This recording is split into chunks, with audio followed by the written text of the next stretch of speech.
All right, so the topic for today is joint arrangement. Okay, that's the topic we have for today, joint arrangement.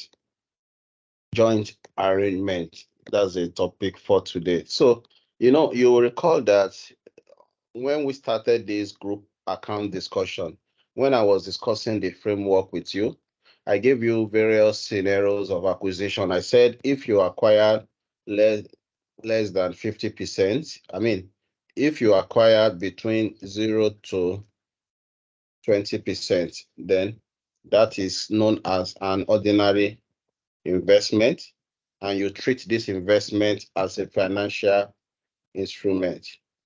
Okay? If you acquire between 0 to 20%, that is an ordinary investment, and you treat the investment. Aisha, please help me be admitting people for me. People keep coming in every second.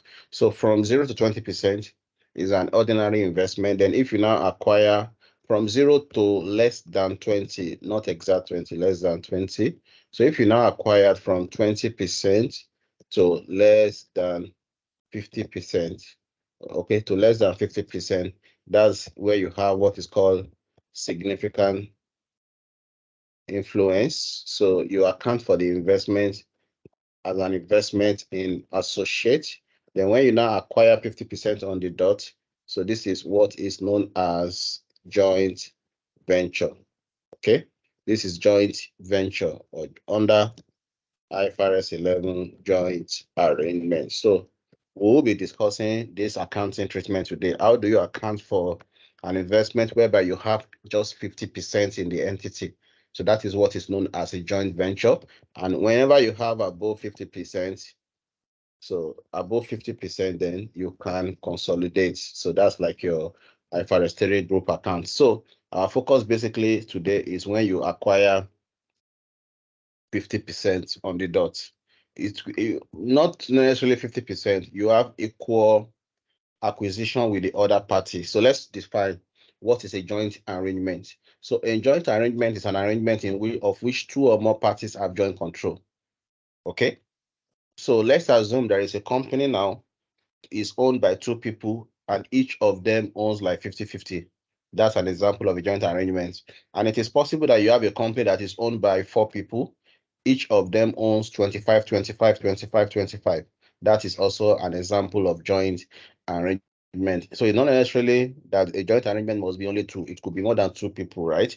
But the objective is that all the parties involved must have equal control, right? So that is what joint arrangement is all about. So a joint arrangement is an arrangement of which two or more parties have joint control. So all of them surely have a joint control. So that is what a joint arrangement is. So when we say joint control, what is a joint control? So joint control is a contractually agreed sharing of control of an arrangement, whereby all of you agree, you have come together that you want to share the control, so that before any decision can take place, it must have an unanimous concept of the parties involved. That is, all of you must agree to that decision equally before that decision can take place. So that is when you are said to have a joint work control, whereby before anything can happen, it must have the unanimous consent of the parties involved. So that is what is referred to as what? A joint control. So whereby all of you agree to that arrangement via an anonymous consent. So we know that before there can be any joint arrangement, the most important thing is that there must be a contract. So there must be a contractual arrangement backing up the transaction. So that's the first thing. There can never be any joint arrangement without a contract. So that contract could be in form of like a JV agreement, joint venture agreement, or something backing up the transaction. So it will details the roles and responsibilities of each parties. So it will be stated in that arrangement. So know that there must be a contract and arrangement before such can occur, right? So that is exactly what you need to know. There must be a contract or an arrangement. So now, how do we now define a party to the arrangement? So how do we define a party to the arrangement? So a party to the arrangement, they are those entities that are part of the joint venture. So e.g. entity A, entity B, or entity C. If they are all part of a joint venture arrangement, they are referred to as a party to an arrangement. So the party to an arrangement, they are those entities that are part of the joint venture agreement. So that is what we call a party to the arrangement. So like I said earlier on, that every joint venture agreement must be backed up by a contract, right? So must be backed up by a contract. There must be a contractual arrangement backing up every joint venture arrangement. So, and that contract must clearly state, the first thing that the contract must clearly state is the purpose, activity, and duration of the arrangement, how the member of the board of director or equivalent governing body of the joint arrangement are appointment, how you appoint your independent board of directors, how you appoint them, and what is the decision-making process, or what is the amount of capital or contributions that are required from each of the parties, and how they share their profits, asset, liability. So all these things must be stated in the joint venture arrangement. Okay, so that is it. So whenever there is a joint venture, we've explained that there must be a joint was a control, right? Joint control is when before any decision can take place, it requires the unanimous consent of all the parties involved in the arrangement. So that is when we said that we have a joint venture. There must joint control. So before you can take any decision, everybody involved must agree that okay, this decision, let's go ahead. So everybody must agree. So let's look at this simple question. In each of the following scenarios, three entities A, B, and C establish an arrangement. Okay, there are three entities here, A, B, and C. They establish an what? An arrangement. So the first one said that decision about relevant activities, ownership interest, A, B, and C.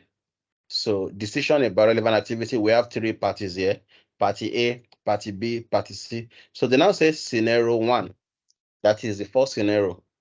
This one, they say it required the unanimous consent of A, B, and C.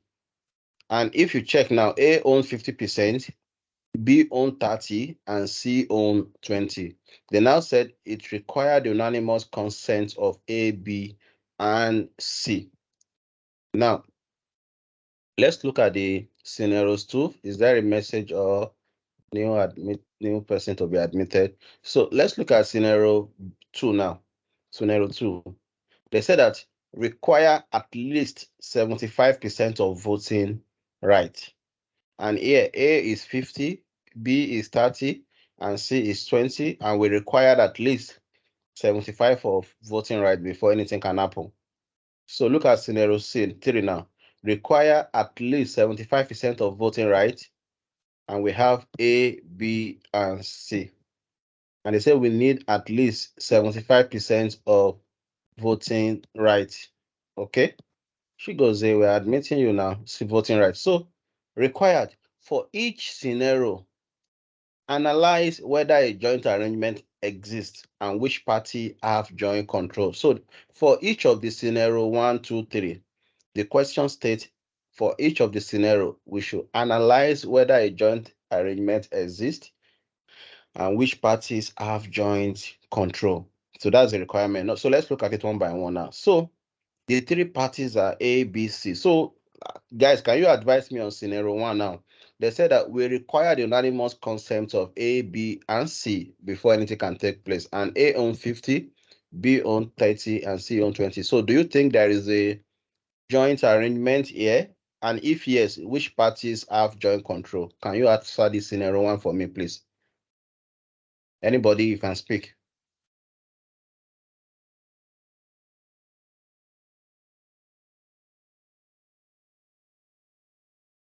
Who want to go first?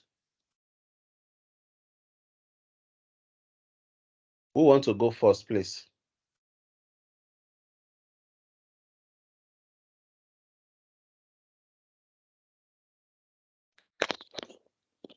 Okay, I am with you. Please speak.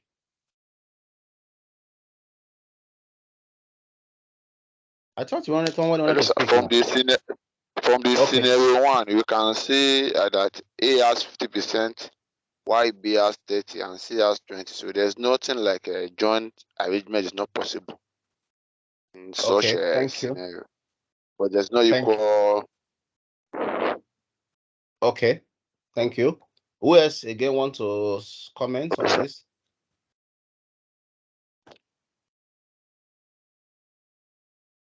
Who else again want to comment? Okay, because of our time, let's move on. So look at what the contents of the arrangement state. The content state that before anything can happen, we require the unanimous consent of A, B, and what? C. So if you look at the definition of a joint control, the joint control, let me take you back to that definition of joint control. Look at the joint control. Is the contractually agreed sharing of control of an arrangement which exists only when decision about the relevant activities require the unanimous consent of parties sharing the control. So because you require the unanimous consent of either A, B, or C, meaning that even A own 50%, but if C said no, then nothing can happen.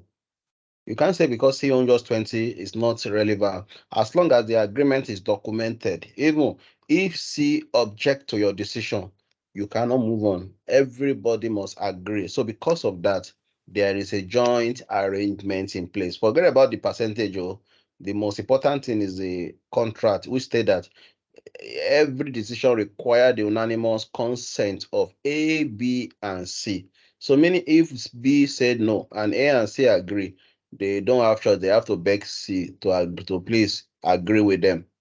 So that's the solution. So there is a joint arrangement in place. And who are the parties to the arrangement?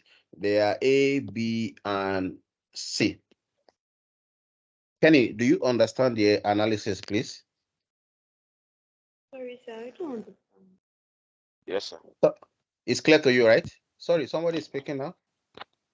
Sorry, sorry, sir, I don't understand. Okay, let me you don't understand. Good, let me re-explain now. So we have A that own 50, B own 30, and C own 20. And the contract state that before any decision can happen, we require the unanimous consent of A, B, and C. So which means that if only B agree and A agree and C does not agree, your decision cannot happen. So three of them must say yes, yes, yes before anything can happen. So that is because of that, you require the unanimous consent of the three parties, not two, not one. You require the unanimous consent of the three parties. That is a clause in your arrangement. Because of that, then there is a joint control. And if there is a joint control, that will trigger a joint arrangement. Why? Because we require the unanimous consent of the three parties. Okay, so what are the three parties? They are A, B, and C. Do you understand it better now? Yes, sir. Thank you so much. Yeah. So, Hello, sir. yes, Hello, please. sir. Yes, speak. Yeah, in this scenario, yeah, you were talking about having equal control for you to have joint arrangement.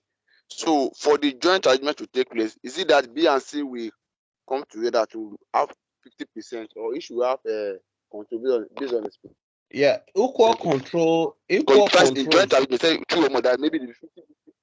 yes. Equal control is not talking about percentage. Oh, okay, it's not talking Okay, about sir. the Okay. percentage or the decision power.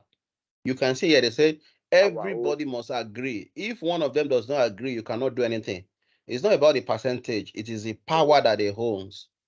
That's the definition of a joint control, the power. Because each of them have been empowered that whenever they want to vote, there must be 3 yes. If out of three we have just 2 yes, we cannot move on. We must have 3 yes. That's what they say. It requires the unanimous consent of A, B, and C. This is more of law. Please, is this clear to everyone now? Is this clear, please? All right. Okay. I don't know. Can you guys hear me? We Hello? can hear you, sir. Okay, let's move on. So I want to move on to scenario B. Scenario B. Scenario 2, sorry. Now, look at scenario 2. The clause in the contract states that we require at least 75% of voting rights. So we have party A with 50, party B with 30, and party C with 20. So they say we require at least 75% of voting right before we can move on. So now the question is, does any joint arrangement exist in scenario 2? And if yes, who are the parties involved in the joint arrangement? I want you guys to answer this for me. A joint arrangement is required because it's 75%, and no individual has 75%. So that would be A and B, because if you add A and B, it will give you 80%, and it's within the range of 75%. But if you add A and C, it can't give you up to that one. So I would say it's A and B. 100%, you are correct. You are correct. C is out of the. C is not part of the arrangement. Okay, the parties in this joint arrangement is just A and B. C is out of the equation because we required at least 75%. So meaning A and B alone, they are more than enough for any decision to take place. So C is just like a minority. So C is out of the equation. So does a joint arrangement exist? The answer is yes. And who are the parties to the arrangement? A and B. Please, is this clear to everybody? Yes, sir. Good. Thank you. So let's move on to scenario C. This kind of question, don't be surprised if you see something like this in your case study. Okay, so they can twist them in anywhere. So scenario 3, they said require at least 75% of voting rights. Required at least 75% of voting rights. And the three parties are A 50, B 25, and C 25. So my question is, do we have any joint arrangement? And if yes, who are the parties to the arrangement? So I want you guys to please help me.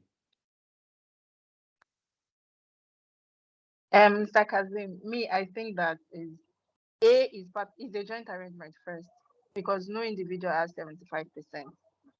But so it's either A and B. A and B will give us 75%, and also A and C will give us 75%. So I would say. Who are the parties then? Who are the party? Who are the party?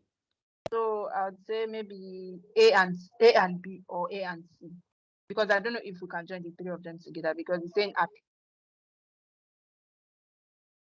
Okay. Who else again want to explain something? I would say A and B or A and C. Is there anything really like A or B and A and C? So the joint arrangements will either be like, okay, maybe all of them will be in the joint arrangement, since it's then 50, 25, 25. And it says at least. Before, what I was thinking was that, maybe the joint arrangement can either be A plus B or A plus C, or A plus B and C.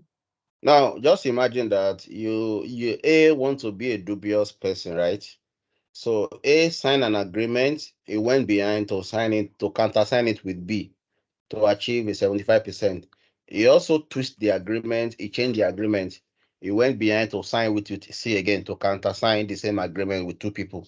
Won't that create confusion in the corporate setting? It Because would. so what the position of IFRS 11 is clear. When you have this kind of scenario, then there is nothing like a joint arrangement here. This doesn't fall in joint arrangement because there is no clarity. Okay. Whenever there is ambiguity or lack of clarity, then there can't be any joint arrangement in place. So scenario 3, it's out of the equation. Let me read their solutions for you so that you understand it better. See, you can see scenario 3 now. The arrangement can be controlled by A with B, right? That's 75, or A with C. So this means that no party can be said to have joint control because you can either go with A or C or A and B. So in order for this to be a joint arrangement, the contractual term will have to specify the combination of parties that is required to agree about the relevant activities. So IFRS 11 does not apply to these investments. Yeah. Do you understand my analysis, please? That's right. Hello, guys. Do you understand, please? Yes, sir. The reason Good, why I good. put all this Please, we if you are having not, both. if you are not speaking, if you don't have, are not asking question, please mute. Let me I told you check that this. it's beyond that Somebody, Kenny, let me mute Kenny. Done. All right. Kenny take back barrier. So now, so let me explain the type of joint arrangements. After I explain, then we'll discuss our case study, and that will be all for today. So, types of joint arrangements. So there are basically two types of joint arrangements. The first one is the joint operation, and the second one is joint venture. Okay, there are two types of joint arrangement. The first one is joint operation, and the second one is joint venture. So let me explain both of them. I'll spend like 5 minutes to explain them to you. First of all, let me explain in a local palace way before we read all this grammar. When we say joint operation, let's say husband and wife, okay, they've established a business owned by them 50-50. So the way they are running the business in such a way that both of them are part of the management of that business. They will both resume in the money. Each of them have what they are doing. Maybe husband is in charge of the operation, while the wife is in charge of, let's say, management. But both of them are part of the running of the business. Both partners, they run the business day to day. So they are part of they share from the assets, obligations, liability, everything. They are part of it. So when you have those kind of arrangements where by the parties involved are part of the day to day running of the operation, so that is what is known as a joint operation.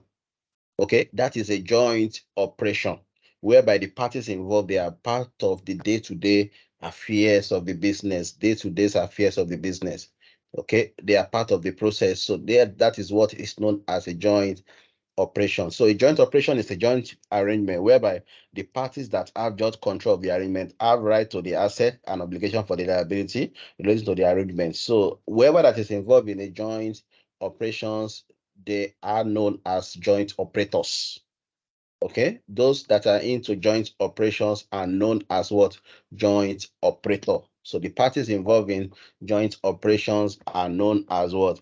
Joint operator. So for that kind of arrangement, they are part of the day-to-day running of the business, right? They are part of the day-to-day running of the business. So that is why they are known as a joint operation. So the second one is called joint venture. So under joint venture, the way joint venture work is that the two parties involved, they are like an investor. Okay, they invested money in a company. Both of them are not part of the day-to-day affairs of the business. They just set up a company. That company is run by an independent person. So the person probably will be giving them a stewardship report from time to time. So here, the parties involved are not part of the business. However, they just receive their returns, the sharing of the profits, if any, at the end of the year. The business is run by a third party. They are just like an investor. So that is a joint venture. So the parties involved in joint venture, they are known as a joint venturer. The parties involved in joint ventures are known as what? Joint venturer. So note that, so this joint venture basically is usually done through a separate vehicle. So what is a separate vehicle? So let me explain separate vehicle now. Let's say myself and let me pick a guy's name in the class. Let's say myself and Adetunji Noah now. We want to start a business together. So both of us contributed money equally. We now decided that, okay, let us establish a new entity to run this business for us. We don't want to be part of it. So we can just create a separate vehicle. So a separate vehicle is an entity that is created just for a purpose. It is also known as a SPV, that is special purpose vehicle, right? So when you create an entity just for the purpose of achieving a goal, and once that goal is achieved, you dissolve the company, and that is the end.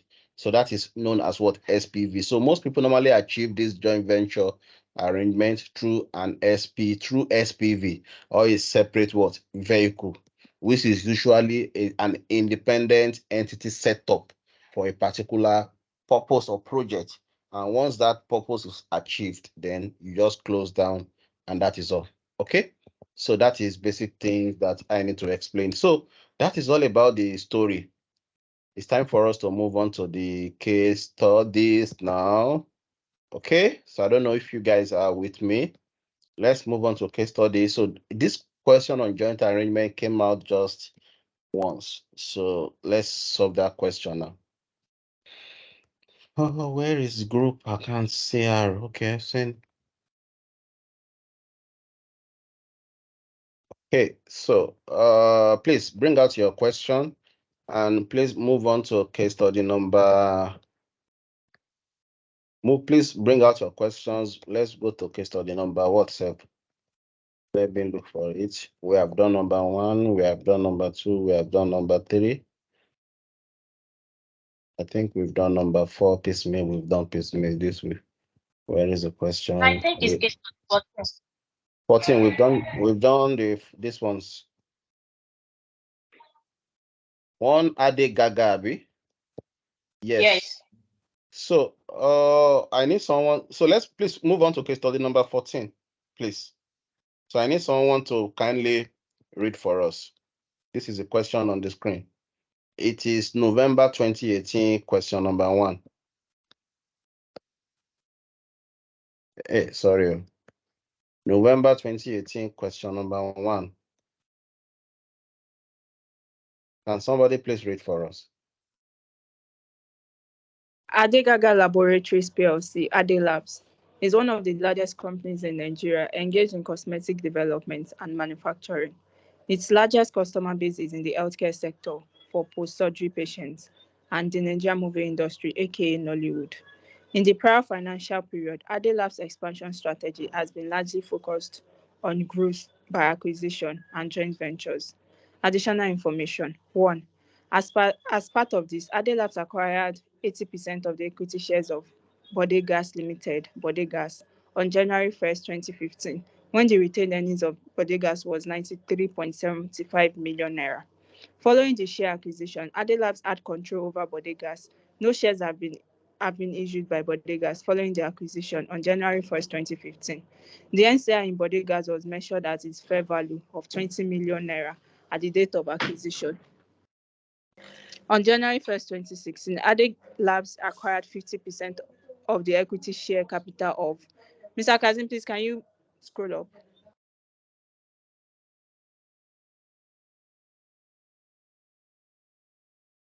Acquired 50% of equity share capital of Chidi Plastic Limited, Chidi Plast, when the retained earnings of Chidi Plast was 41.25 million. This acquisition was classified as a joint venture in accordance with IFRS 11 joint arrangement. Chidi Plast has not issued any shares since acquisition date. Third, the balance on other reserves relates to movements in values of investments in Bode Gas and Chidi Plast in the books of Ade Labs. 18.75 million relate to Bode Gas and the remainder to Chidi Plast. Number 4, Ade Labs non-current liabilities relate to borrowing long-term taken out on January 1st, 2017. This borrowing has an agreed coupon rate of 4% per annum, and the interest expense due in respect of 2017 has been paid and accounted for in the profits for the year.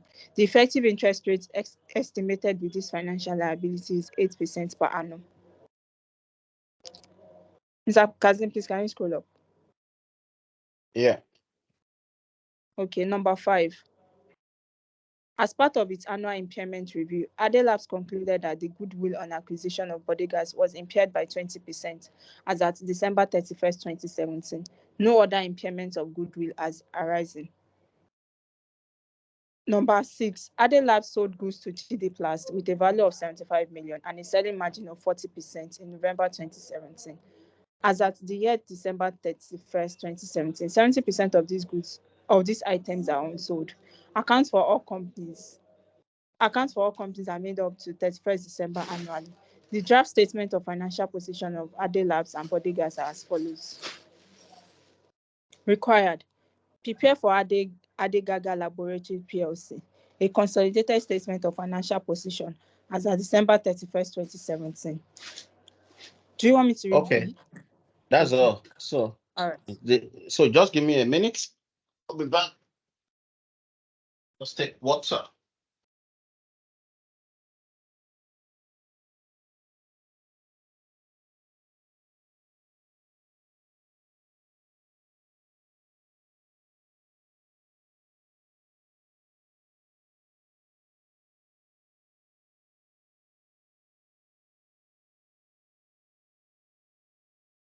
Okay, I'm back. All right, so here's the question. The first thing that we need to do is to prepare as usual, the skeleton. So the name of the parent is Hade Labs, right? So you need to help me with the figure.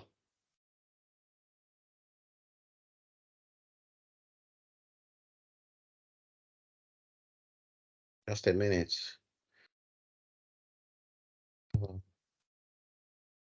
Layout, margin. Let me reduce the margin. 1.2. All right, so we have Ade Lab, right? Consolidated statement of financial position as at when, please? Are you guys following me? As at 31st December December 31st. December. Please, you can unmute now so that we'll interact. 31st December, so it won't look like a one-way stuff. You can unmute December 2017. So you need to give me those things now. We have asset, then under asset there is non-current assets. So what do we have under non-current assets? PPE. And goodwill. PPE followed by what? Our goodwill. After goodwill, what else?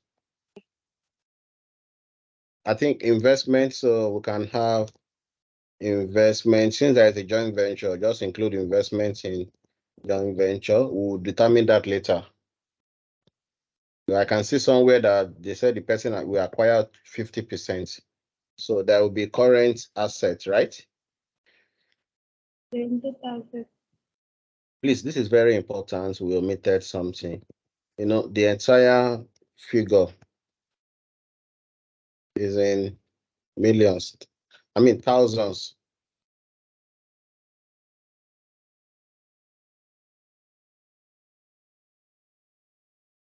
So we have the equity and liabilities. Am I correct?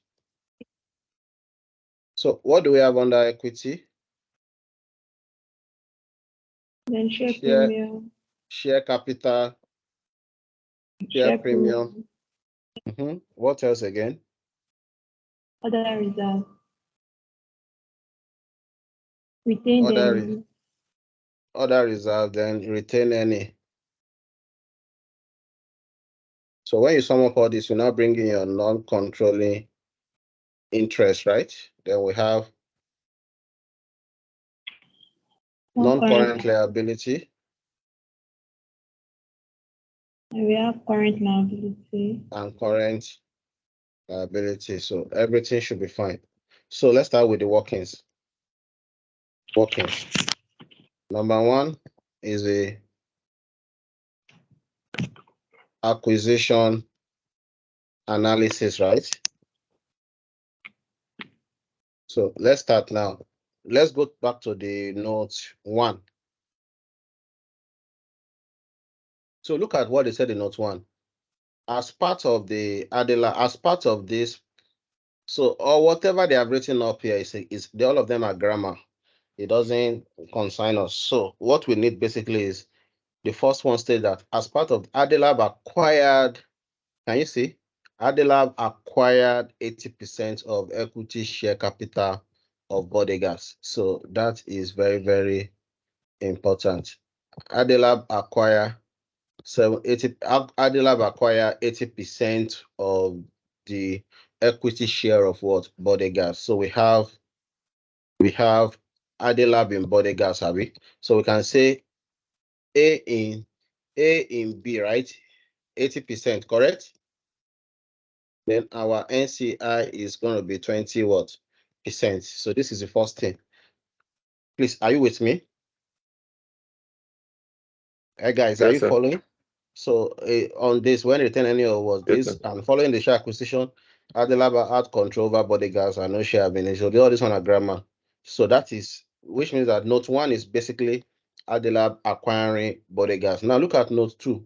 On 1st of January 2016, Adelab acquired 50%. Are you following? Adelab acquired what? 50%. Adelab acquired 50% of the equity share capital of Shide Plus. So here we have Adelab acquire 50% of Shide Plus. So Adelab acquire 50% of Shide Plus. Mm-mm. 50%. So this is what happened here. So I think, and this was classified as a joint venture in accordance with IFRS 11 joint arrangement. Shide Plus has not issued any shares since the acquisition date. So we say that Shide Plus is a joint venture. So what we have now is this one now is a subsidiary, while this guy is a joint venture. Okay, that is joint arrangement.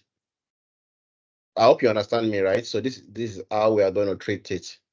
However, so we know that in note A now, note A is talking about acquisition of Bodegas. So we are giving an extra information. Note B is talking about acquisition of Shide Plus. That's a joint venture. So let's see what other notes are saying before we decide whether to calculate goodwill now or later. So they said, look at note 3, the balance on other reserve. The balance on other reserves relate to movement in the value of investment in Bodegas and what? Chide Blast. In the book of Adelab, 18.5 million relate to Bodegas and the remainder to what? Chide Blast. So so this is quite a little bit technical. Let me explain it again. The balance on other reserves relate to movement in the value of investment in Bodegas and Shide Plus in the books of Adelabs. So 18.5 relate to Bodegas and remainder to Shide Plus. So let's check the investment itself. What is the investment?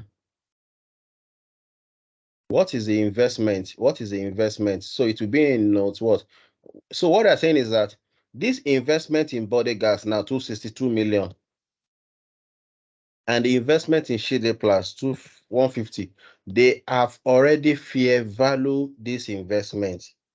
This investment has been what? Fair valued. Okay?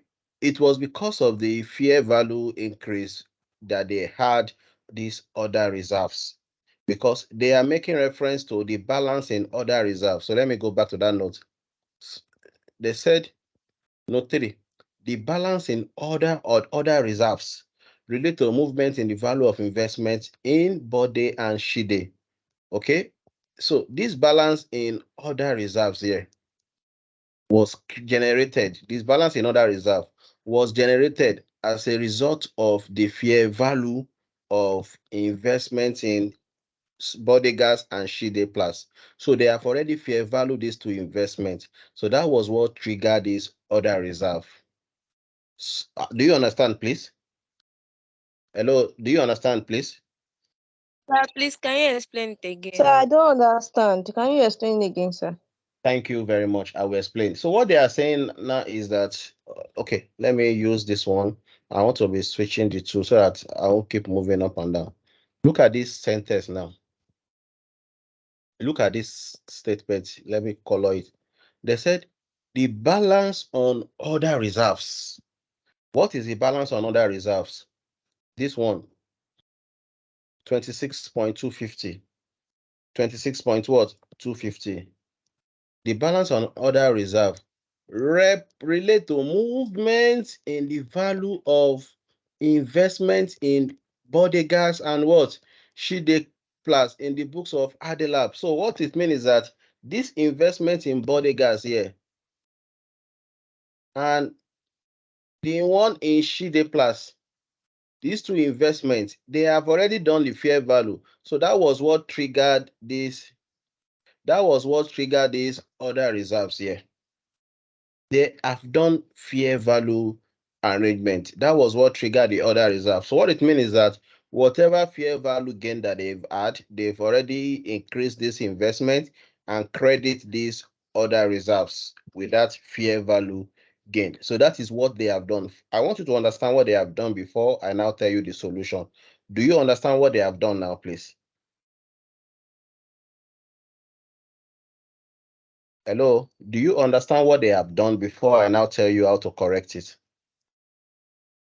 So Yes, sir. this 26.250 now is coming other reserve from the fair value that they have done. That means they have debited this and credit their reserves. Okay, that is why they state it here that the balance on other reserves relate to movement in the value of investments in bodegas and what and Shide Plus in the book. So we were told that out of that 26.250, that 18.75 relate to bodegas and the remainder to what? To Shide Plus.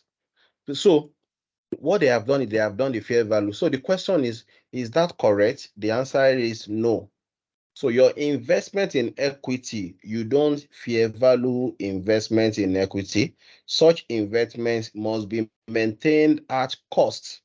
Okay, your investment in equity is not fair valued. The investment must be maintained at what cost? So this implies that whatever thing they have done, we need to reverse it immediately. Now, how do we reverse now? How do we reverse? So let me show you. Reversal of investment in equity that was wrongly fair valued. Now, so the other reserves, so the other reserve is in credit. So first of all, you debit it. You reverse the entire amount. So how much do we have in other reserve? 26,250, right? 26,250. So when you debit it now, your other reserve is now nil. Then you will now credit investment in bodegas. How much did they tell us is for bodegas?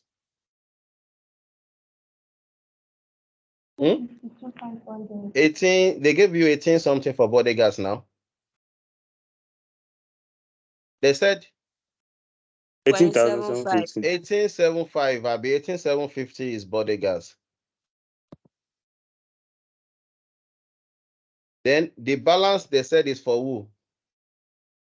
Shide Plus. Look at it. They said 18.75 relate to bodegas and remainder to Shide Plus. So what is the remainder, please? What is the remainder? 7,500. 11,000. 7,500. 500. So correct. So what it means is that whenever we are computing goodwill, we need to deduct this from their purchase consideration that they have as per their accounts.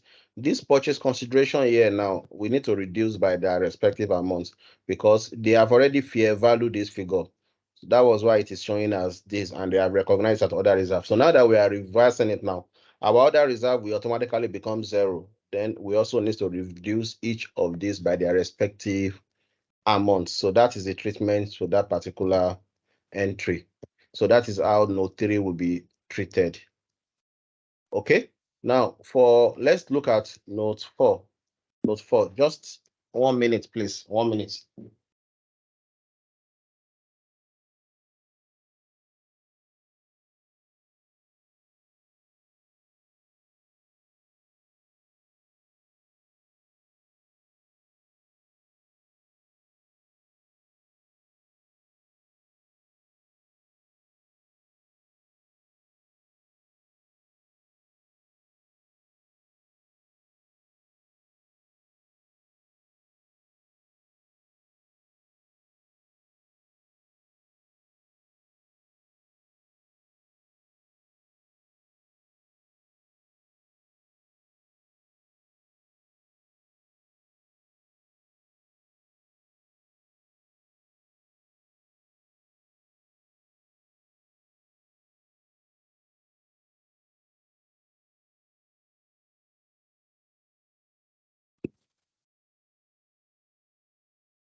Okay, I am back, please.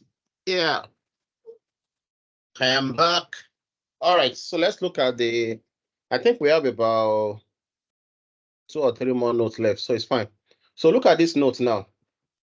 Adelab non-current liabilities relate to a borrowing taken out on 1st of January 2017. The borrowing has an agreed coupon rate of 4% per annum, and the interest expense due has been paid and accounted for in the books. The effective interest rate estimated with this liability is 8% per annum. Have you done financial instruments, please? Yes, sir. So this is a very simple financial instrument amortization. So we're just computing the entries that we need to pass for the year. So let's look at it now. So I brought it up. Number 3 now. So we have non-current liabilities. So the first thing you do is your opening balance, right? You pick your opening balance, then your annual coupon. In this case now, our coupon rate is how many percent? 4%. It's given as 4%. 4%. At 4%, then at 4%. At 4%. Then what's our EIR, effective interest rate at what? 8%. I think they said 8%. 8%. Then we have the closing balance, right? So this is how you prepare your simple amortization schedule, right? Then what is the opening balance? The opening balance is how much? They said add a non-current liability rate of borrowing taken out on 1st of January. The borrowing has an agreed coupon rate. So let's check how much is the non-current liability of Adelab, Babi. So we go to the accounts of Adelab. What is the non-current liability of Adelab? 187,500. 187,500. 187,500. So 187,500. Now, what is 4% of this? That's the coupon payment. You deduct. It will now be opening balance minus coupon 75. plus EIR. Sorry, I'm giving the formula equal to your closing balance. This is 7,000 what? 500.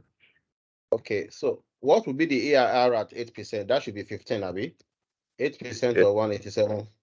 15, Abi. Yes, So sir. what is the closing balance? The opening minus EIR plus opening minus coupon plus EIR, effective interest rate. 195,000. 195,000. 195, Abi. Yes, sir. Okay, so how much are you going to expense passing your books now? Amount to be recognized in P or L equal to the closing minus opening balance. So the closing balance is 195, right? 187. 195, yes, No, closing. closing minus 187,500. How much is this? 75. 75. So you debit your you debit your P or L as your interest expense. 500 and you credit your non-current liability. That's 75.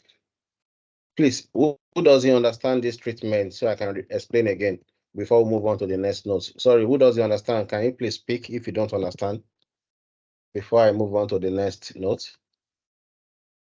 This is a simple financial instrument question, which is quite very straightforward. So I believe if there is no comment, I believe everybody is clear. That 75 will be non-current liabilities or current. I didn't get you. No, That's this is no it's finance charge now. It's going. You are increasing your loan now. Initially, your loan your loan is increased to 195. So you take it to your loan. You credit your loan, then you recognize debit in your P&L. You know, ordinarily, this coupon now is the actual outflows that you are incurring. The entries for this coupon, if you are passing the proper amortization entries, or for this coupon, you will have debit your non-current liability and credit your bank. Okay.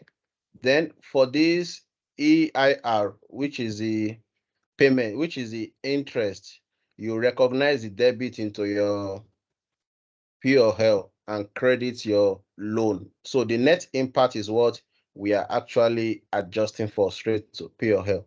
So the net impact is what we are adjusting for. So the easiest is just to pick your closing balance, take it off from the opening balance, then increase your liability by 75 and recognize the balance in your P&L. Okay, thank you, sir. Yeah, thank you. So the next note is what? I think we're almost done with this question. It's a very simple question that came out as diet. No, November 2018, sorry. So they can still repeat it for you guys, okay? Now let's look at note 5. As part of its annual impairment review, ADELAB concluded that the goodwill on acquisition of body gas was impaired by 20% at 31st December. So we will calculate, please, whenever we calculate the goodwill of body gas, we must calculate impairment at 20%. We'll do that one when we get there. Then, next note, let me just copy. This is the last note. This is the last note. So let me copy this out so that we'll address it separately here for clarity. Note 4. I think it's on intra-group trading, right? Unrealized profits on inventory. So let's read now. Let's read. ADELAB sold goods to Shide Plus with a value of 75 million. Okay, the goods sold was 75 million and a selling margin of 40% in November. As at year end, 75% of these goods are unsold. Why are they using 75% to confuse people? So 75% of these goods are unsold. Do you understand, please? So the sales is from the parent. Parent sold goods is from the parents to joint venture, Abi, from parents to joint venture. Okay. And the value of the goods sold was 75 million. However, our unsold part is 75%. You know, your unrealized profit is on the closing inventory. So our closing inventory basically is 75% of 75. How much is this? Let's calculate the closing inventory first. How much is the closing inventory?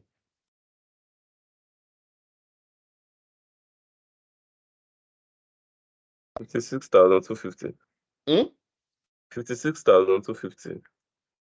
So our unrealized profit, since it is 40% margin, so it's simply 40 over 100 times 56,250. Abi, what's our unrealized profit? 22,500. 22,500. So what you recognize is the joint venture share. You cannot take everything on because it's a joint venture 50-50. So you take 50% of 22,500. So this gives us how much, please? 11,250. 11,250. So your accounting entry is this. See, who is the seller? The seller is the parent, Yeah. Abi. So Yes. that means the parents will debit the group P or L. Okay. Okay. 11 P or L. 11,250. Then you credit your investment in JV, joint venture, 11,250. So that's exactly. So let me repeat now. So unrealized profit is on the closing inventory, right? So as per the question, the closing inventory is 75% of that 75 million goods sold, which is 56,250. Then our unrealized profit will now be 40% of that amount. But however, because it is a joint venture, we cannot take the entire unrealized profit. We can only recognize the JV share, which is just 50% of it. So that is it. So we are actually done with all the notes. So we have 4 things left to do. Number 1, calculate the goodwill. No, we calculate the investment in joint venture. Let's see. Investment in joint venture. Calculate it. Number 2, we will calculate the goodwill on acquisition. Number 3, we'll calculate the reserve. And number 4, we'll calculate the NCI before we consolidate. So let's start with the first one, investment in joint venture. Now, the principle is your investment in joint venture, you will treat it the same way you treat your investment in associate.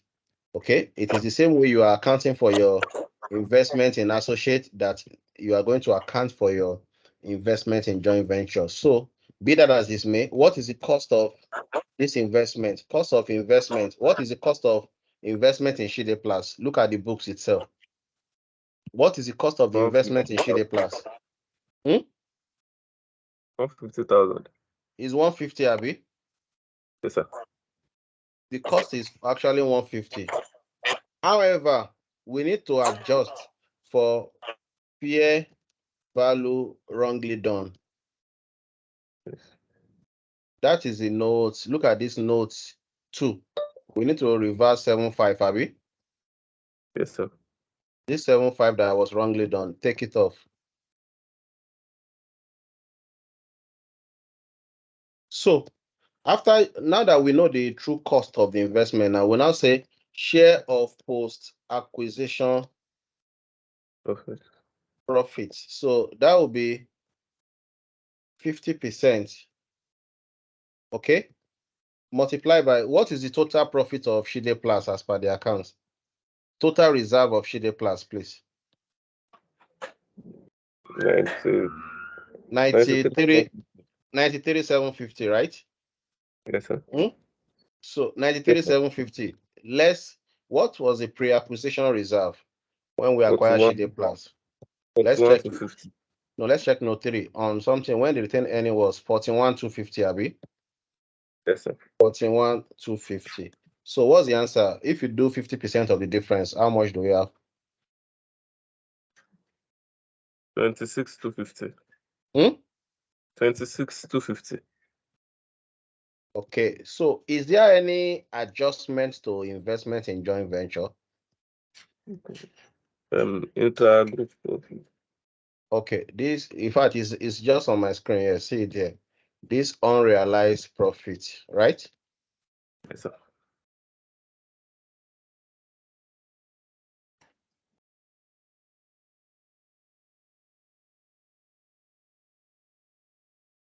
So can you total everything? 157,500,000. 157,500 500. like this, Abi. Yes, So sir. let's come here.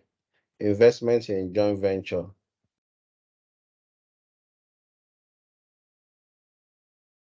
Okay. Now we are done with one. The next is let's quickly compute goodwill of body gas. So what is the purchase consideration for body gas? The purchase Sorry, please. consideration is, please ask. Okay, so this investment in joint venture, we're only looking at Chideplast that is having a joint venture. I mean, that is a joint venture. But Yes. now you're saying the investment and you're adding Bodega's own, which is this 93,750. So Where you're did you deducting. see? It's So Chide Plus you're now, not Body Gas. 93,750 is Chide Plus now. Look at it here. Chideplast. Is yes, Chide Plus 93,750. Oh, okay. Sorry, there was another 93,750 under Bodegas. So I think it Are you was that sure? one. Are you sure you are not lying down on your bed? No, no, no. I'm actually looking Okay. at the notes. Thank you. Okay. What's the purchase consideration for Body Gas now? Okay, let's calculate. Hmm? 1, 2, That's this 262,500, Abby. 30%. Hmm? Yes, sir. So someone is at the gate here, Kenny. 262,500. So you will the same fair value that was wrongly done to. How much is that of Body Gas self? You will also adjust it. How much is the Body Gas fair value that was wrongly done? 13,000. You will realize that as we are solving more questions, you are now being exposed to different scenarios. By the time I'm done with you guys, the remaining question that I promised you that I'm going to solve for you, let them come with anything in the exam. It can never be tougher than all what we've done. Okay, let them bring anything for you in the exam. By the time I'm done with all these things, you can see that every question we are solving, they come with different technicalities. You now marry all the technicalities together, go through everything again, and just go for your exam. You will see that your exam cannot even be as tough as what we have done in the class. So that's the objective. And you guys are so lucky that most of my lectures are recorded, so you can always replay them back as many times as possible. So that's a good news. Okay, so are we using fair value method or proportionate method for goodwill? Let's see. I don't know. We have to read again, Abby.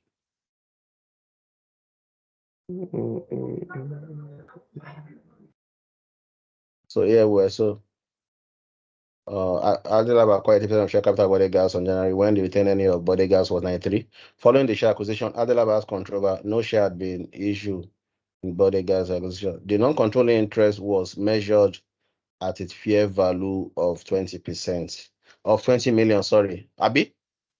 Yes, sir. So they are Yes. clear. They are clear on that. So we have fair value of NCI. That's 20 million. Sorry, Mr. Kazeem. Yes, man. I'm sorry, I want to take you back. That joint arrangement that was 50%, is it because they are joint, like, is a joint arrangement? Is that why we don't have NCI? You cannot have NCI in joint arrangement. I said that you treat your joint arrangement the same way you are treating your associate. Okay? They are both covered by the same IAS 28. So you only take your own share. You don't have any NCI there because it's an equal control that you have with the other party. So you account for joint arrangement the same way you account for your associate. Okay, thank you, sir. Okay. So total, what's the total, please?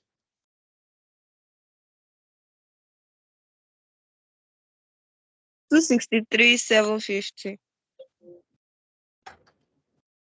Okay, so we have the assets acquired. What's the ordinary share? Ordinary share is what? Of body gas. 112,500. 150. 150 now. 150,000. Yes. Then I think there is share premium too. Well, how much is the share premium? 18,750, Abi? Yes, sir. Yes, sir. 18,750.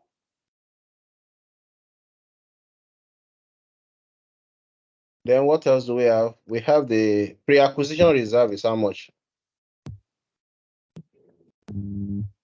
When we acquired this guy, what was the pre? 0.75 million. 93,750. 93,750. Abi? Yes, I sir. think this should that's all. So total it. Total everything.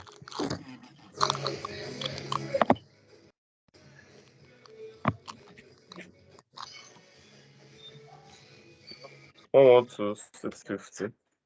112. No, It's sorry, not sir. possible now. It's something 500. Yes. 262 500. Hmm? 262 500. 500. So 262 500.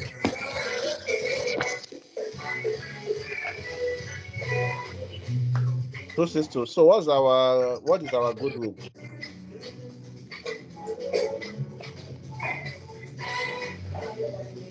What's the goodwill? Someone is playing music at home. Let me mute the person.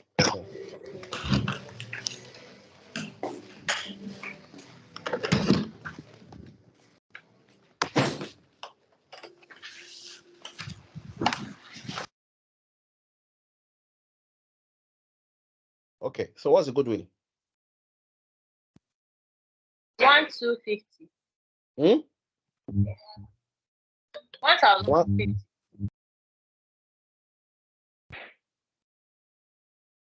I think they now made mention of impairment that we should impair by so things, Abi. 20%. Eh? 20%, yes. Okay, so impairment of goodwill, that's 20% of 1,250. So this gives us how much, please? 250.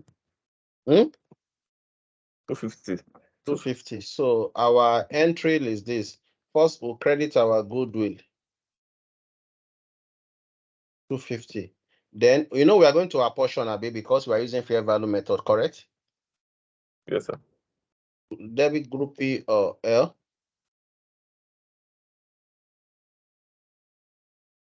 That's with 80% of 250. That's how much? Is 80 now? In Bodega, is it 80 we acquired? What is 80% of 250? 200. 200.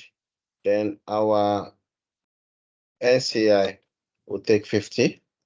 So we have one more thing to do. Number 8.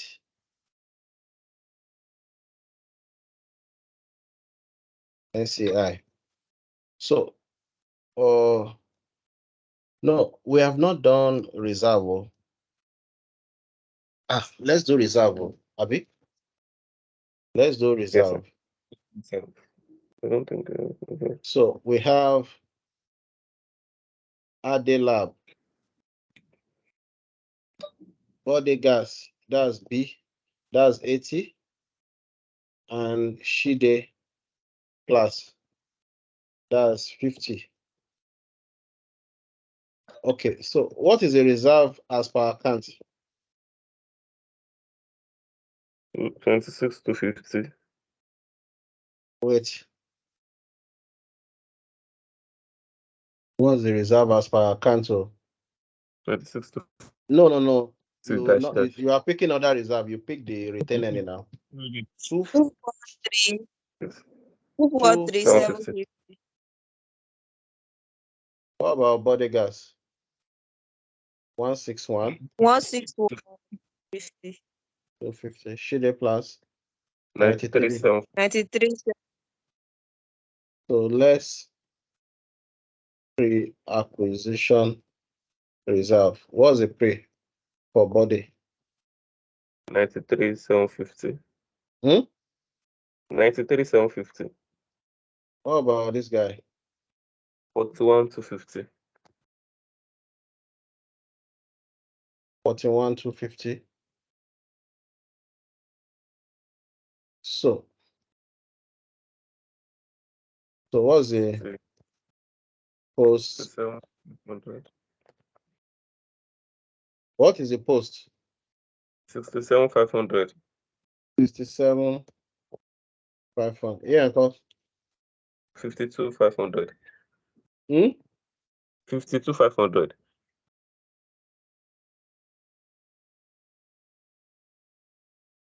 So share of posts now. What is 80% of 67,500? 80% of 54,000. 54,000. 54,000. What about Shide? 26,250. 250. 36? 26,250. 26,250. 26 or 36? 26. Like this, Abby? Yes. So let's go through our working from the beginning. Anything going to P or hell? This is the final bus stop. So number 1, no. Number 2, no. Number 3, yes. 75, Abby. Yes.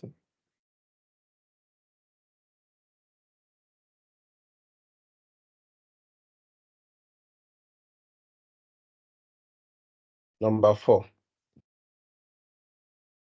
11,250, Abby. 11,250. Yes, sir.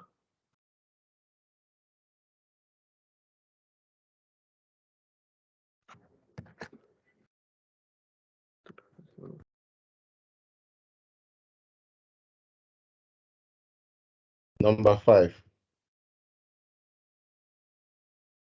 Number 6. Thank you. Number Impairment. 7.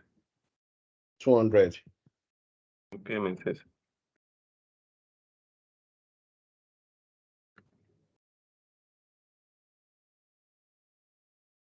So can you sum up everything from the 243,750? 305,050. 305,050. 305,050. Yes. Can somebody verify this number so that our account will balance? Can somebody authenticate this figure?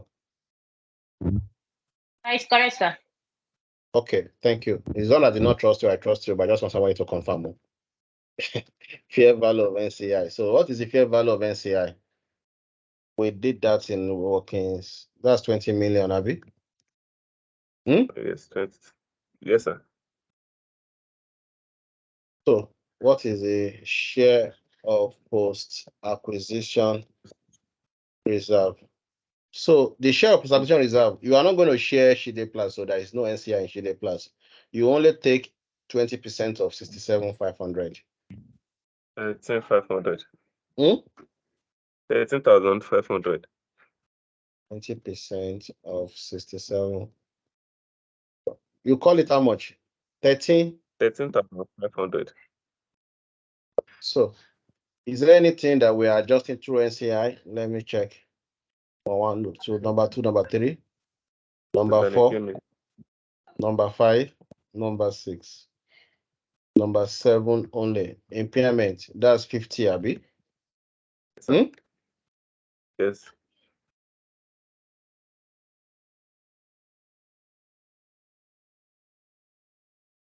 So yeah, total. 33450. 33450. All right, so I think we are done. So let's balance the books. So call PPE for me. Remember, you don't need to consolidate the joint venture. That one you are not consolidating. You're only consolidating the ADE lab and body gas. So that will be 300 plus 262, 500, Abby. 562. 300 plus 262, 500. Am I correct? Yes, sir. The answer is what? 5,600. So what's the goodwill? The goodwill is 1,250. Then we now less 250 from it, Abby. 1,000. So I'm showing all the workings for you. Minus 250. That's 1,000. So sum up these three figures for me.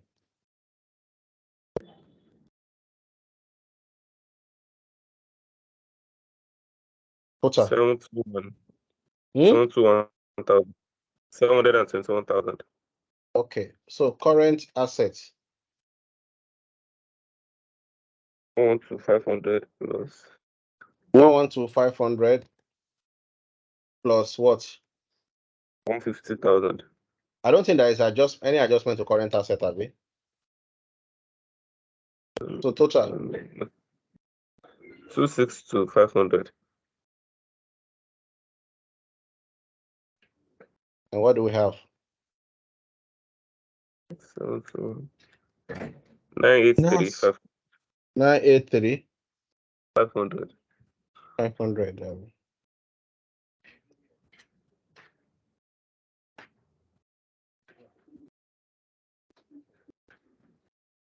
Okay, 983 500. So let's move on now. What's the share capital of the parent? 225,000. 225.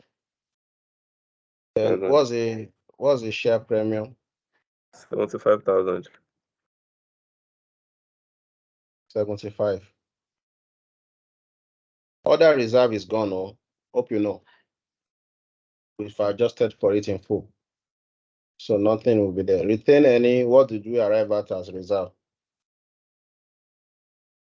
Let's check the workings. That's a 305,050.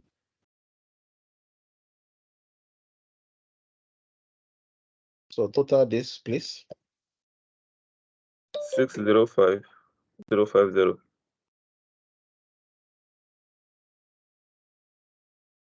Now, what is the non-controlling interest? 200, I think. No.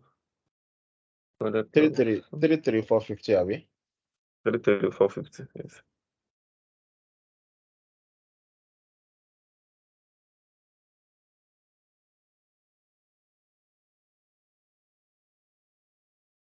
Total it. 500. 63. 38500. 8500. So what's the non-current liability?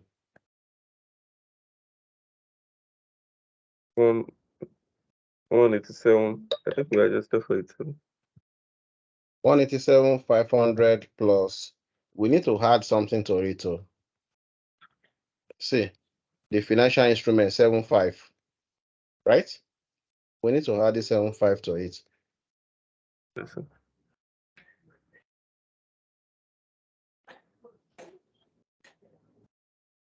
Total. 195,000. 195,000.